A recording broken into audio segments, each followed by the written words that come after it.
ketahuilah jika ada orang zalim dia aman dari semuanya, ketahuilah mereka masuk surga karena syafaat kami keluarga Nabi SAW. Walaupun kamu merasa hina, kamu merasa gak ridho, kamu gak rela, itulah kami keluarga Nabi SAW bisa memberikan syafaat karena kami adalah keluarga Rasulullah SAW. Assalamualaikum warahmatullahi wabarakatuh. Bismillah, alhamdulillah, wassalatu wassalamu ala rasulillah Muhammad ibni Abdillah wa ala alihi wa sahbihi mawala amma ba'd. Saudaraku, ada seorang Habib yang sangat sombong. Tidak hanya sangat sombong, sangat sombong. Yakni mampu memberi syafaat karena sayalah ahli bait Nabi, sayalah keluarga Nabi.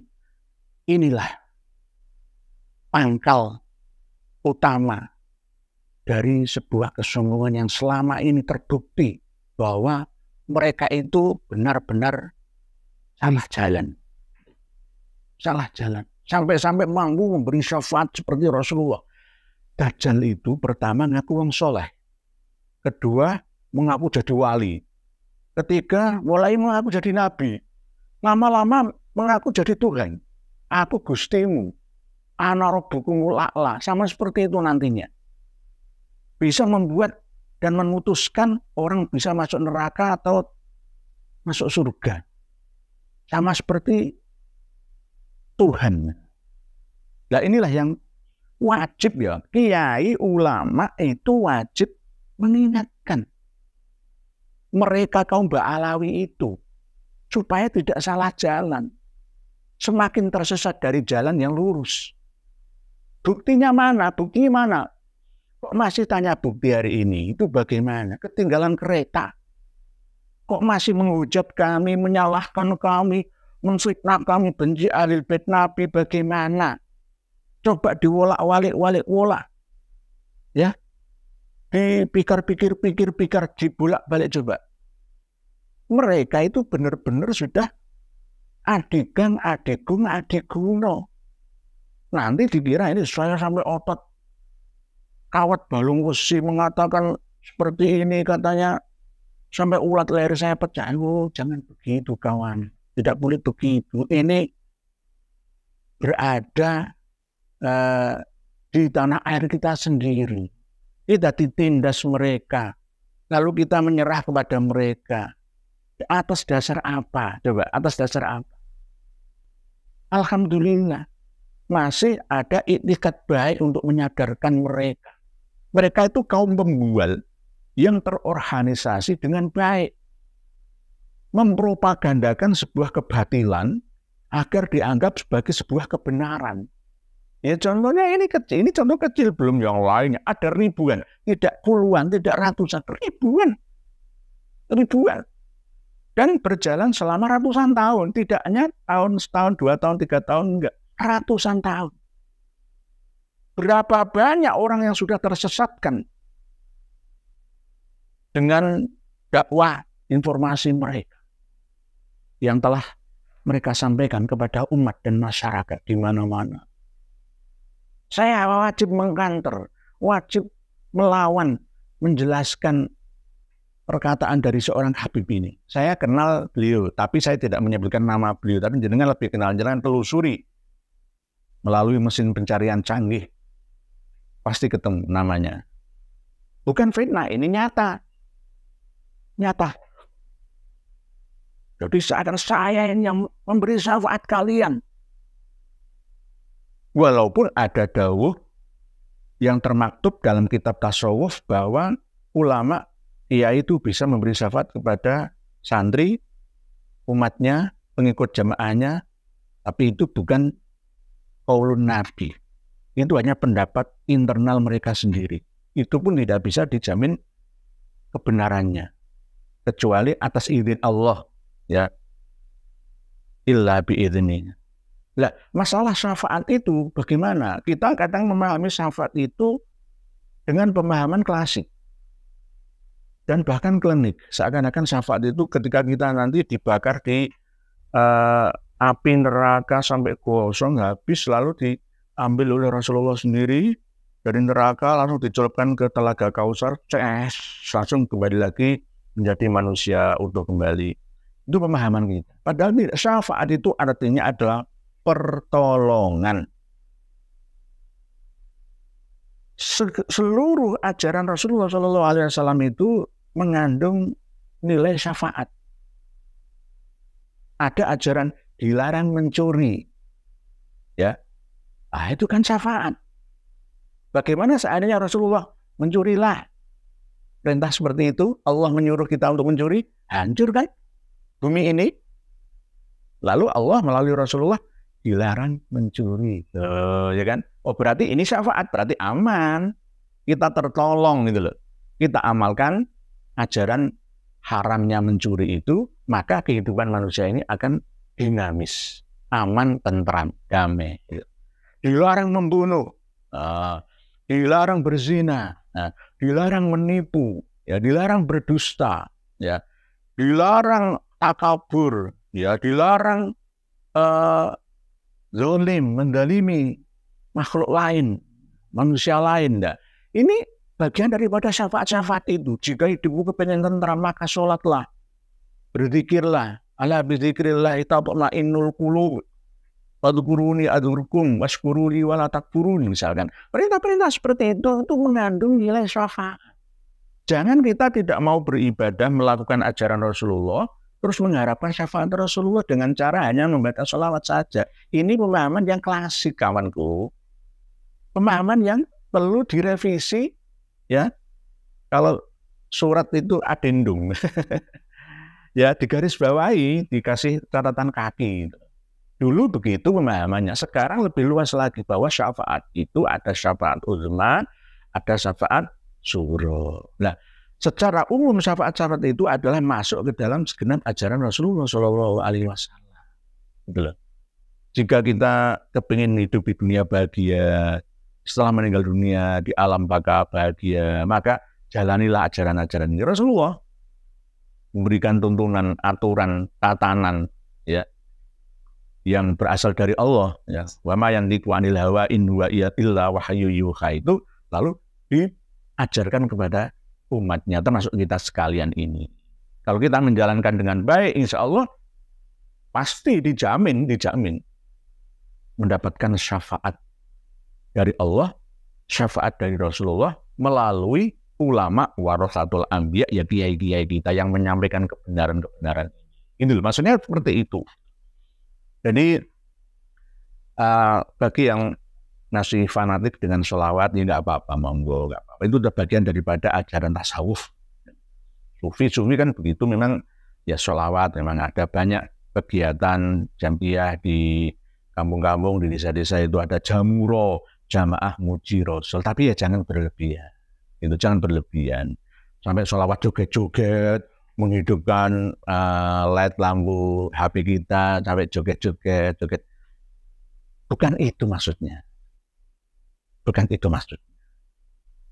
Jadi sholawat itu tidak hanya dari Allah, para malaikat Allah, kepada Rasulullah saja tidak, tetapi kepada kita semua. Asbabun nuzul ayat 43 surat Al-Ahzab. Huwallazi yusolli alaikum wa malaikatuhu liyukhrijakum minadz zulumati ilan nur.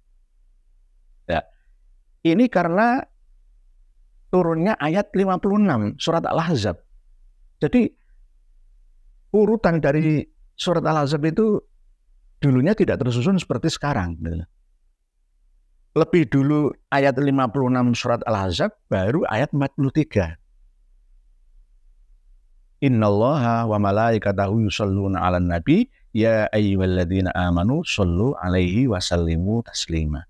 Dalil satu-satunya kan yang dipakai ya ayyuhalladzina amanu shollu 'alaihi wa sallimu taslima, berdasarkan innallaha wa malaikatahu yusholluna 'alan nabi. Wong Allah saja, malaikat Allah saja mau bersolat kepada Nabi, kok kenapa kita sombong untuk membaca sholat? Mas, dasar kita mesti itu, gitu loh. Padahal tidak seperti itu, gitu loh. Allah memberikan rahmat kasih sayangnya, keutamaannya kepada Rasulullah. Malaikat juga memohon ampun keberkahan, memohonkan keberkahan kepada Rasulullah. Itulah, kalau kita ini mendoakan itu dalam arti berhubungan secara batiniah, saling mendoakan satu sama lain. Jadi nanti orang-orang non-muslim beranggapan nabinya saja minta didoakan umatnya lah, bagaimana bisa mensyafaati umatnya. Ada yang mengatakan seperti tidak. Seperti maksudnya adalah sholawat itu hubungan antara Rasulullah dengan umatnya. Hubungan batiniah, nyambung secara ruhaniyah. Sehingga selalu mengingat ajaran-ajaran Rasulullah, ya termasuk di antara cara membaca sholawat itu sendiri. Man sholla alaiya sholatan, sallallahu biha asyran. Jadi membaca sholawat 1 kali, kebaikannya 10 kali diberikan kepada orang yang membaca sholawat itu. Sama dengan seperti ketika saya didoakan oleh Pak Joko di channel YouTube saya ini. Pak Joko mendoakan saya 10 kali, maka Allah akan membalas Pak Joko 100 kali. Kebaikan sesuai yang beliau doakan kepada saya. Dan saya pun akan mendapatkan doa itu. Gitu. Sama-sama. Ini namanya sholawat. Sholawat itu juga bisa berasal dari sesama manusia, antar sesama umat manusia sendiri. Karena sholawat itu artinya adalah doa-doa. Jamak daripada sholat. Sholat itu adalah zikir dan doa. Kembalikan ke akar masalah bahasa, etimologinya. Biar kita paham itu. Sholat, sholawat itu jamak dari sholat. Sholat itu ya bisa sholat secara istilah aqwalun af'alun tatahadun bitakbir wa muhtatamatun bitaslim ya. Itu sesuai dengan istilah syarak. Kalau sholat dalam istilah umum ya bisa doa. Sholawat itu. Sholawat. Baik sholawat ala Nabi atau sholawat ala ummatihi. Termasuk ulaika alaihim sholawatum mir rabbihim. Jadi orang-orang yang senantiasa bersabar itu akan mendapatkan sholawat. Ya, mendapatkan rahmat-rahmat dari Allah. Gitu loh. Dari Tuhan mereka. Begitu artinya. Jadi bahasan tentang sholawat ini sudah saya sampaikan setahun yang lalu. Bahwa tidak hanya innallaha wa malaikatahu yusholluna 'alan nabi saja, tapi begitu juga huwallazi yusolli 'alaikum. Allah lah, dialah yang memberikan salawat, ya, yang membaca salawat, yang memberikan rahmat kepada kalian, baik para sahabat Nabi dan kepada umatnya Rasulullah secara keseluruhan. Wa malaikatuhu, juga termasuk malaikat-malaikatnya Allah juga memintakan rahmat kepada kalian. Dengan ajaran Rasulullah yang mengeluarkan kalian minaz zulumati ilan nur itu. Wa kana bil mu'minina rahima. Ini atas dasar kasih sayang Allah, rahmat Allah bagi orang-orang yang beriman. Jadi ajaran Islam itu adalah ajaran rahmat, syafaat. Begitu artinya. Coba kita buka lagi lah. Kenapa pada waktu turunnya ayat 56 surat Al-Ahzab itu banyak sahabat yang ya sedikit protes lah. Itu kalau buat panjenengan ya Rasulullah. Sampai sahabat Abu Bakar itu juga menceritakan itu. Bahwa itu kalau buat panjenengan terus bagaimana dengan nasib saya ini. Akhirnya turunlah ayat 43 itu. Walladzi yusolli alaikum wa malaikatuhu liyukhrijakum minadz zulumati ilan nur wa kana bil mu'minina rahim. Jadi Allah dan para malaikatnya itu juga bersalawat kepada kita, gitu loh. Artinya yang memberikan rahmat kepada kita tidak hanya kepada Rasulullah saja, itu maksudnya. Jangan sampai kita hanya membaca ayat 56 saja. Ayat 43 juga jangan kelewatan loh ya, itu. Karena asbabun nuzulnya ayat 43 ini dari 56 Al-Ahzab. Nah, kembali kepada permasalahan syafaat yang disampaikan oleh seorang habib tadi, bahwa apa yang disampaikan oleh habib tadi itu mengandung sihir. Inna minal bayani la sihrun wa inna ba'dul bayani la sihrun. Jadi mendoktrin, ya, menutup akal sehat, mengaktifkan akal bawah sadar, alam bawah sadar jemaat, pengikutnya, santrinya. Ya ini yang harus kita antisipasi, bahwa apa yang disampaikan oleh seorang habib tadi itu adalah salah, tidak benar. Mereka sangat sombong, mengaku seperti ya nanti itu nabi, nanti mengaku dari Allah. Sama seperti ketika ada cerita ya dari habib juga, man rabbuka. Jawabannya apa? Wah, saya kenalnya hanya habib ini. Akhirnya apa? sudah dibebaskan, tidak ada siksa kubur. Ini namanya kan ngaku kayak Tuhan, gitu loh. Sekelas Tuhan itu. Sama seperti Fir'aun, ana rabbukumul a'la. Saya bisa mematikan dan menghidupkan kalian. Anak-anak kalian aku bunuh semua bisa. Kalau sekarang ya Israel, saya bisa membunuh seluruh Gaza. Rizkinya Gaza saya tutup, tidak ada bantuan yang masuk ke wilayah Gaza. Tergantung saya. Nah, inilah yang nama penyakit ananiyun. Saya, anak. Inilah yang harus kita pahami dan kita mengerti bahwa selama ini memang kita dibodohi. Ini kebangkitan ulama atau kiai pribumi untuk meluruskan Ba'alawi. Ya, tidak memerangi Ba'alawi, tapi meluruskan Ba'alawi bahwa hegemoni mereka sudah saatnya berhenti. Titik sampai di sini. Jangan diteruskan lagi. Demikian, mohon maaf atas segala kekeliruan dan kesalahan. Wal afu minkum, wallahu a'lamu bis-shawab. Akhirul kalam, wassalamualaikum warahmatullahi wabarakatuh.